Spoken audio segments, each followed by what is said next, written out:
guys, tara, samahan niyo po ako. Ipapakita ko po sa inyo kung paano po ako magluto ng pansit canton.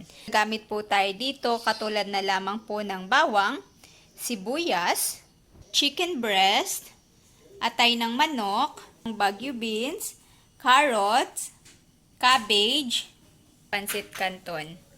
Ayan, so tara, samahan niyo na po ako. Umpisahan na natin.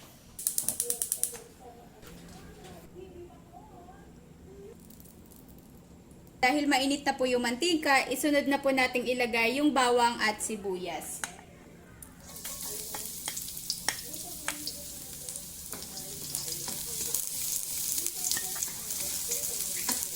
Next naman na ilalagay natin ay yung chicken breast.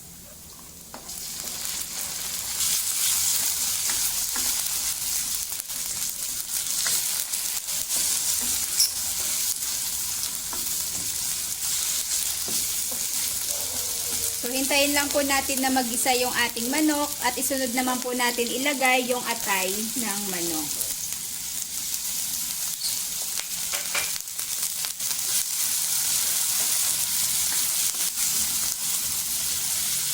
Yan. So, kapag nagisa na natin guys o nakirog na yung ating chicken at atay, next naman na ilagay natin ay ang soy sauce or mga seasoning.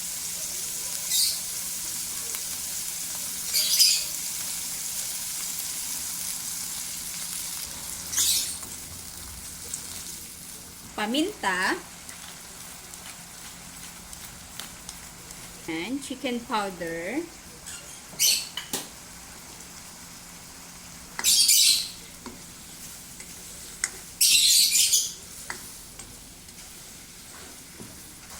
at ngayon, isunod naman natin itong carrot.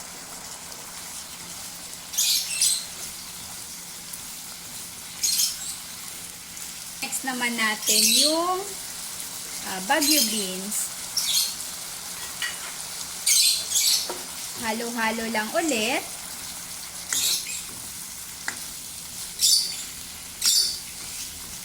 At hindi na natin patatagalin, ilagay na rin natin yung cabbage.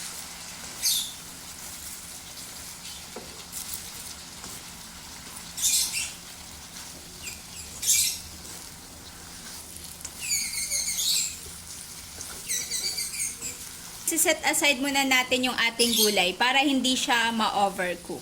Syempre, mas masarap kapag crunchy yung ating gulay. So, off muna natin yung apoy. Naaamoy nyo ba, guys? Mukha na siyang masarap. Gulay pa lang. Ayan.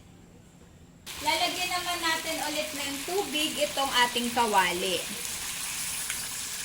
Dahil dito natin palalambutin or lulutuin yung pansit canton. Guys, nagmix na rin po pala ako ng flour dito sa tubig. Ito ay gagawin nating pampalapot mamaya sa sabaw ng ating pansit canton. Lalagyan ko rin po ng oyster sauce yung ating flour.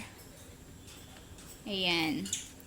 So, depende lang po or tansyado lang po yung ginagawa ko dito. Pero sa huli na natin ito ilalagay kapag naluto na itong ating pansit canton.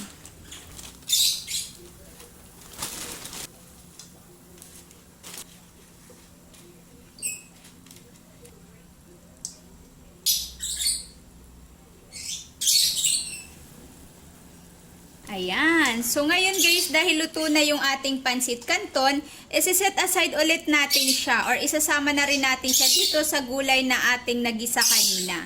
Para yung sabaw ay malagyan na natin itong flour at mapalapot na natin.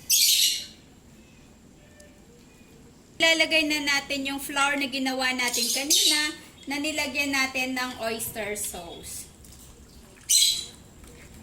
So, hihintayin natin ito guys na lumapot. Halu-haluin lang natin para hindi masunog sa ilalim. At kapag nalapot na at naluto na yung flour, ilagay na natin itong ating mga naset aside kanina. Ayan. So, napagsama-sama na natin guys.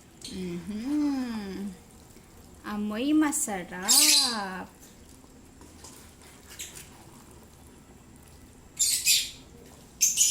Eh, diba? Dali-dali lang.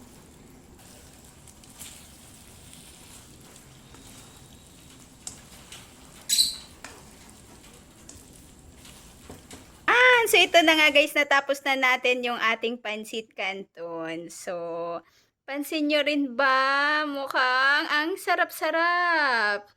So, para makatipid, lalo na pag may mga handaan, pwede na tayong magluto sa bahay. So, hope you like it guys.